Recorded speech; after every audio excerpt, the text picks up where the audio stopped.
inaitwa system. Kama hii system hawa jamaa wangelikuwa nayo, hawangetoka ICC.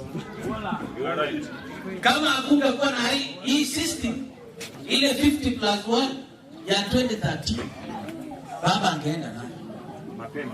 Kama sio system, ile ruling iliyofanywa juzi 2017 na uchaguzi ukarudiwa, labda mambo ingeenda sindemlege. Kama ingekuwa system, leo baba angekuwa anatembea na uhuru.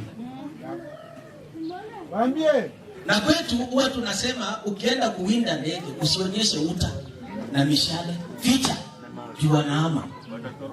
So kama unataka kuomba kiti kubwa, usikuwe na haraka. Cheza kama mimi. Chini ya maji. Hata mimi sina kiatu. Baba ni mbaya, uliza noma. Noma. Baba usipopatia shelbi ile tigiri ile itakamuliwa na umweka kwa kona wewe na nikaleta uhuru. Siri ni moja tu, ukitaka ulale na utulie na ukue mtu ambaye una raha, shika baba, weka kwa kona, akutane na shelbi uchake tigiri. Uhuru analala ama halali?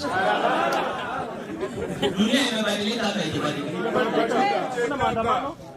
Lakini athari ya baba ni moja. Sikuwa najua baba naye ni ule mbaya. Nilifikiri kazi ya baba itakwisha kwa City Group, lakini nimeona ameingia tena. Na kitanda ilikuwa wanaume wawili, Uhuru hapa, Ruto hapa. Sijui baba aliangukia wapi katikati. Sijui alidai Ruto ameenda washroom, akaingia kitanda na akajifungia hapo. Sasa Ruto speech anapigwa na baridi, sasa kamlangeti hapa ni kafupi, inafunika Uhuru na baba. The time has come for us to confront and resolve our differences. These differences are becoming too entrenched. No two Kenyans agree on the origins of the differences and what they portend.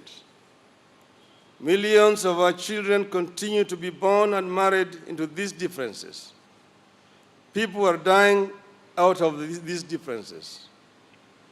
Many of these differences are already well entrenched in the third generation of Kenyans that are currently leaking into the fourth generation in primary and secondary schools. Yet in many instances, Kenyans cannot remember why and where they disagreed in the first place. As we fight ostensibly to save ourselves from each other, the reality is we need to save our children from ourselves. My brother and myself have therefore come together today to say this dissent stops here. We refuse to allow our diversity to kill our nation. We refuse to be the leaders under whose watch Kenya's lead into a failed nation. This is a call to self-reflection. We have to look into ourselves and challenge our readiness to make the changes that will allow our institutional reforms to work. So long as we remain divided, acrimonious, selfish, and corrupt, no amount of institutional reform will better our lives. The reform process will become an exercise in diverting attention from our own failings and taking refuge in the blame game. We therefore seek your partnership in this initiative, fellow Kenyans. We are all sailing in this one ship. We must come together to scoop out the water that has been sipping, or we shall capsize. We have traveled too far to turn back. We would never make it back to the shore. Yet we can't make it to our destination either. Our only option is to come together and scoop out the waters of animosity that we have been pouring into the boat before we all sink. Once again, as Lincoln said, the result is not doubtful. We shall not fail. If we stand firm, we shall not fail. God bless Kenya.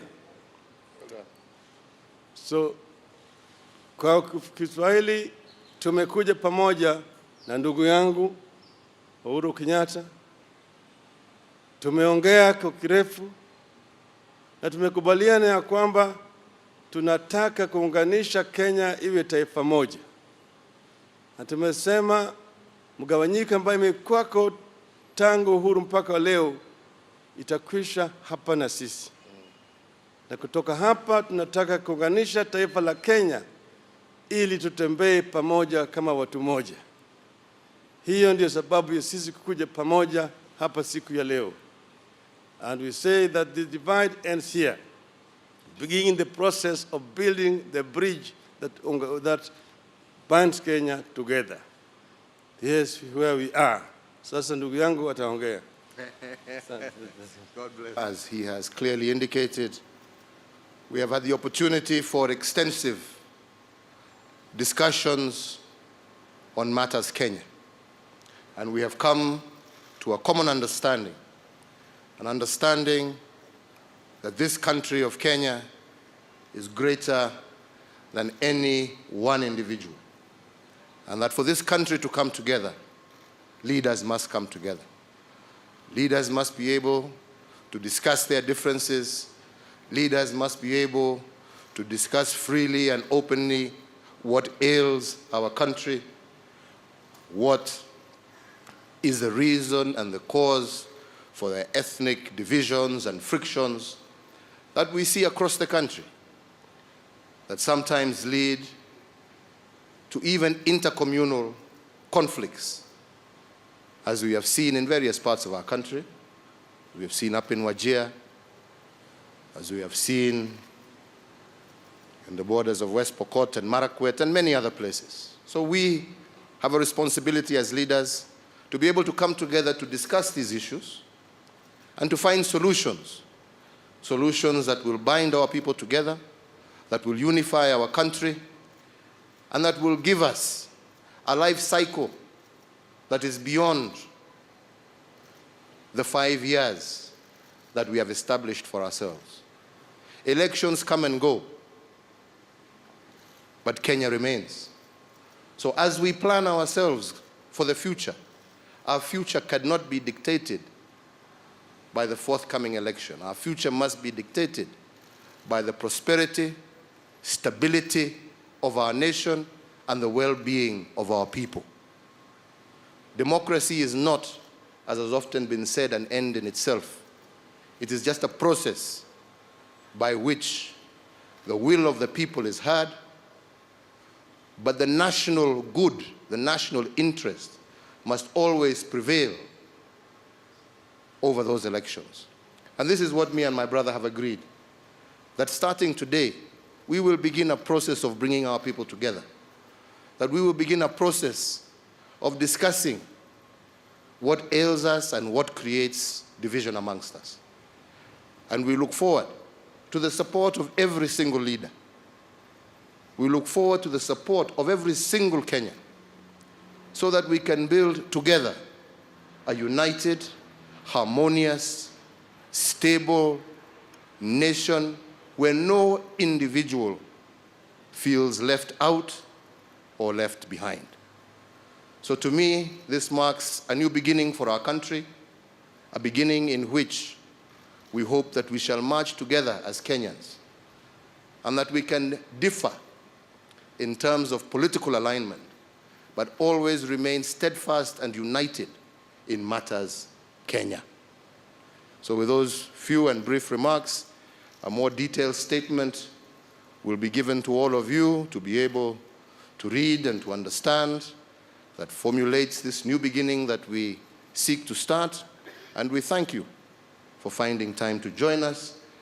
And as my brother has said, we look forward to you to be our partners to create this new Kenya. Thank you, and God bless you.